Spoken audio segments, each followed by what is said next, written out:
اتنا وہ کھیلے نہیں. شفقت رانا یعنی جو اسٹروک پلے کے حوالے سے بات کر رہا ہوں. سعید احمد بہترین کور ڈرائیو ماسٹر تھا، بہترین آؤٹ بریک بولر. لیکن آج کل ہم جتنے تبصرے سنتے ہیں، ظاہر میں کوئی چغتائی صاحب نہیں ہوں، لیکن یہ کہ اس دور میں یعنی جب میں نے ہوش سنبھالا تو حنیف محمد یہ ٹیم کے چند 5-6 مین نمایاں نام یہ تھے. امتیاز احمد وکٹ کیپر ہوتے تھے، سعید احمد 1 ڈاؤن آیا کرتے تھے، چوتھے نمبر پہ مشتاق اور حنیف اوپن کرتے تھے. سوری میں بھول گیا، یہ بہت پہلے کا دور ہے جب میں بہت چھوٹا تھا. لیکن صحیح معنوں میں پاکستانی کرکٹ کو اگر جانا گیا، وہ دور تو الگ ہے. کاردار صاحب، فضل محمود، حنیف، امتیاز، جاوید برکی. لیکن صحیح معنوں میں ہماری ٹیم مطلب بہت ہارتی تھی. ٹیسٹ میچ میں یعنی پاکستان کو انٹرنیشنلی کوئی ریکگنیشن نہیں تھی. لیکن ایک ٹیم بنی مشتاق محمد کی کپتانی. اس کے نمایاں پلیئرز کے نام میں لیتا ہوں، یعنی جہاں سے میں نے کرکٹ کو فالو کرنا شروع کیا تو وہ کیپٹن شپ مشتاق کی ہے. آصف اقبال وائس کیپٹن ہوتا تھا. بیٹنگ لائن اپ میں 2 ڈاؤن پہ جاوید میاں آ گئے تھے، 5ویں نمبر پہ مشتاق خود آتے تھے، 6 پہ آصف اقبال، پھر وسیم راجہ یا کوئی ایک کھلاڑی، اور وسیم باری وکٹ کیپر، سرفراز، عمران خان، آصف مسعود، سلیم الطاف. یہ ٹیم ہوا کرتی تھی. صحیح معنوں میں پاکستان کی جو شناخت بننا شروع ہوئی وہ اس ٹیم سے 70s کے بعد. ہماری نئی نسل یعنی ظاہر بہت بڑا کارنامہ، سب سے بڑا کارنامہ پاکستان نے 92 کا ورلڈ کپ جیتا، یا وہ جاوید میاں کا شارجہ میں آخری بال پہ چھکا انڈیا کو ہرایا. لیکن میں کیونکہ ایک عام تماشائی سے زیادہ میری کوئی ہے، میں کوئی ایکسپرٹ نہیں ہوں، یا کوئی جیسے ہمارے ڈاکٹر نعمان ہیں یا دوسرے بڑے بڑے تبصرہ نگار، میں تو ایک تماشائی کی حیثیت سے اپنی رائے آپ کو دے رہا ہوں. تو یہ وہ دور ہے، یعنی یہ وہ ٹیم ہے جس کی بنیاد پہ، اور اس ٹیم کا مقابلہ اب میں عالمی دوسری ٹیموں سے موازنہ کروں. ان کو وہ بالرز ملے، یعنی ویسٹ انڈیز کی بالنگ لائن اپ میں آپ کو بتاؤں: Andy Roberts, Colin Croft, Michael Holding, Curtly Ambrose, آپ کا کورٹنی والش، یعنی اتنے بڑے بڑے بالرز. انگلینڈ میں آئے تو باب ولس، کرس اولڈ، آپ کے mic Hendrick, leg spinner Dirac انڈروڈ، انتہائی خطرناک اور بڑا عظیم بالر. یعنی ان کو وہ ٹیم کھیلنے کو ملی. آسٹریلیا کے للی تھامسن، گلمور، میکس واکر، باب میسی 2 اسپنرز تھے، ایشلی میلٹ اور جان گلیسن. اب ان بالرز کو کھیلنا اور آج کے بالرز کو کھیلنا زمین، ان کو انتہائی مشکل بالنگ ملی اس ٹیم کو، اس ایرا کی، جو پہلے جو 25 سال کی میں بات کر رہا ہوں. یعنی ظاہر ہے اس میں نمایاں نام یہی آتے ہیں. ہماری بالنگ میں عمران خان تھا، سرفراز نواز، آصف مسعود، سلیم الطاف. لیگ اسپن میں پرویز سجاد اور آپ کے اقبال قاسم. یہ تو بعد میں توصیف احمد آئے. بیٹنگ میں صادق، ماجد، ظہیر، آصف، مشتاق، میاں داد، پھر عمران، پھر وسیم راجہ کو میں بہت بڑا بیٹسمین مانتا ہوں، بہت ہی بہترین اسٹائلش لیفٹ ہینڈ بیٹسمین تھا. تو ان کو جو بالنگ کھیلنے کو ملی وہ آج کی ٹیم یا اس کے بعد کے ایرا یعنی 95 کے بعد، یعنی جو نئے بیٹسمین آئے ہیں جن کو بہت سے یعنی بعد میں بڑے بڑے نام بن گئے ماشاءاللہ، انضمام الحق، یونس خان, شعیب ملک, شاہد آفریدی, لیکن ماجد آصف کو جو بالرز ملے وہ انہیں نہیں ملے. یعنی جاوید میاں-داد اور عمران خان تک نے ان کو فیس کیا.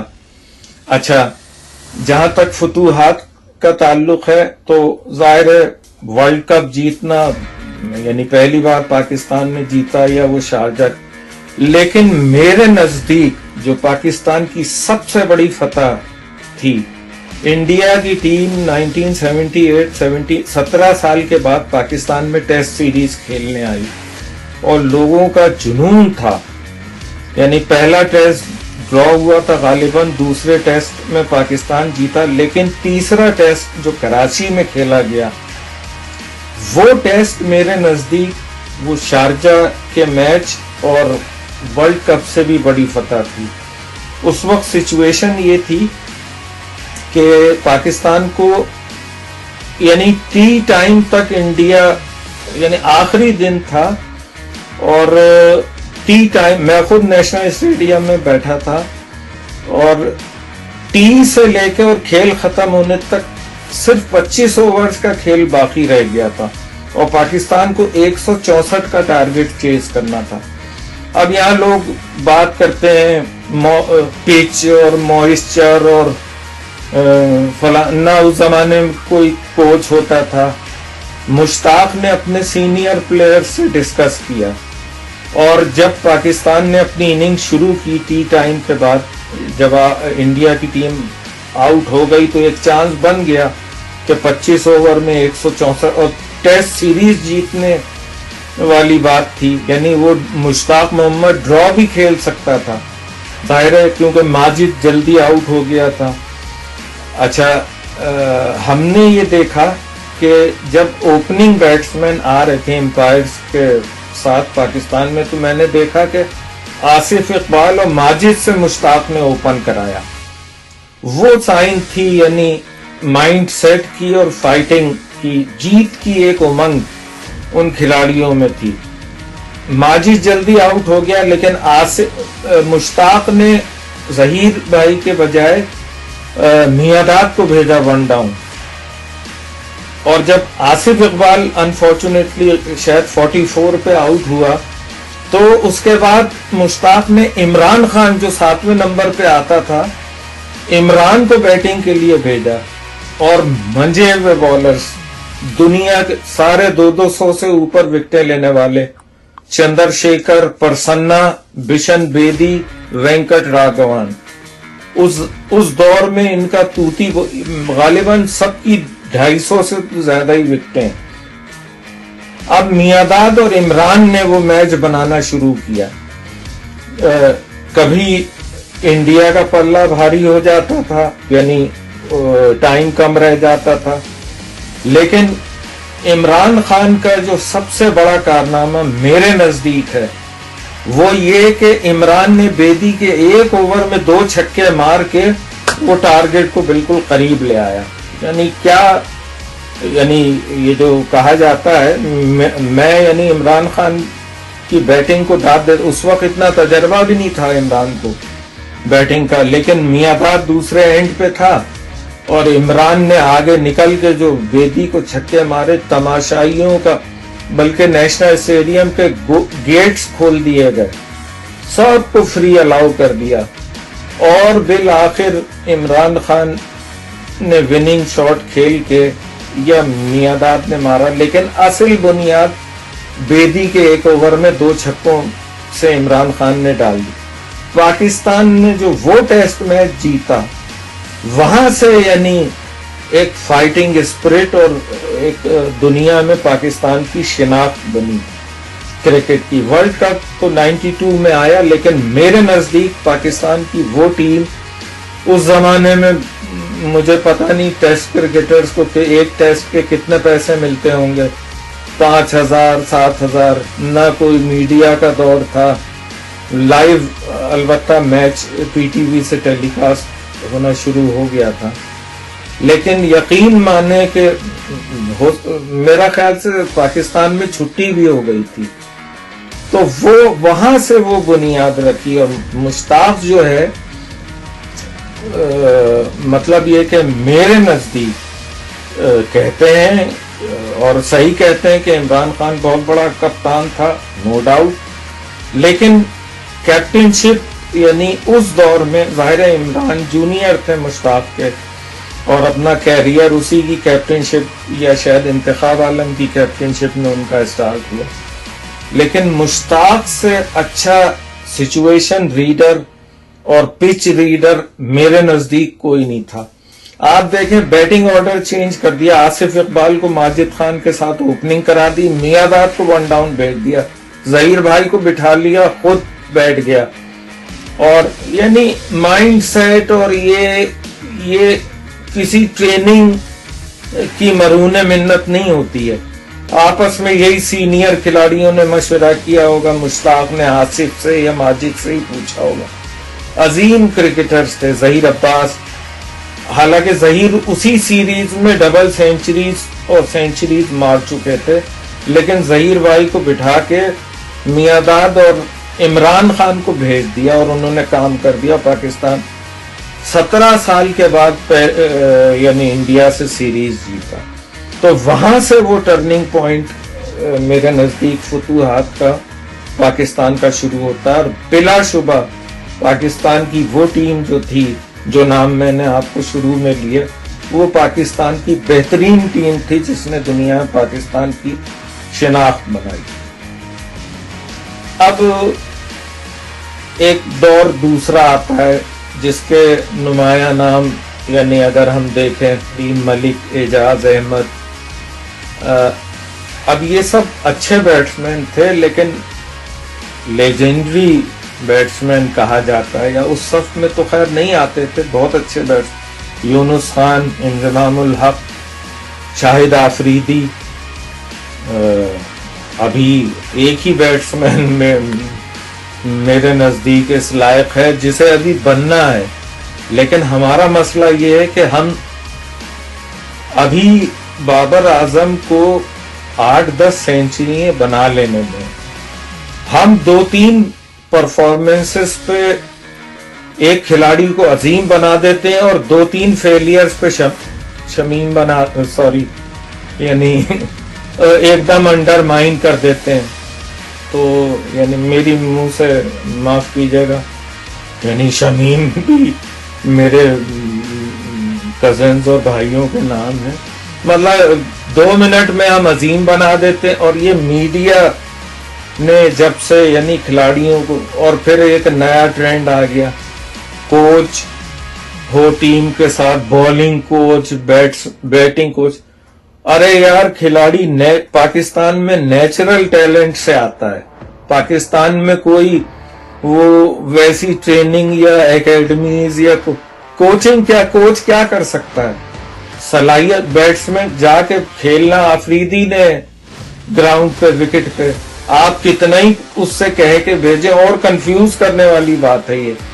میرے نزدیک تو نہ صرف اس دور میں کیا ہوتا تھا، جو پہلا دور میں نے آپ کو سنہری دور بتایا، صرف ایک مینیجر ہوتا تھا، ایک ڈاکٹر فیزیو ہوتا تھا، اس کے علاوہ تو کوئی یعنی یہاں 10 چکتائی ٹیم کے ساتھ جاتے ہیں اور ہر کوئی اپنے، کوئی موئسچر دیکھ رہا ہے، کوئی پچ، ارے ویوین ریچرڈز نے کبھی ہیلمٹ نہیں کھیلا، مطلب صلاحیت بیٹسمین میں اس کا ایک ہی گول ہوتا تھا کہ بال جو ہے نا بیٹ سے لگنے کے بعد باؤنڈری کے باہر جانی چاہیے، چاہے موسم کیسا ہو، چاہے مخالف ہوا چل رہی ہو، وہ ان چیزوں پہ بلیو ہی نہیں کرتا تھا۔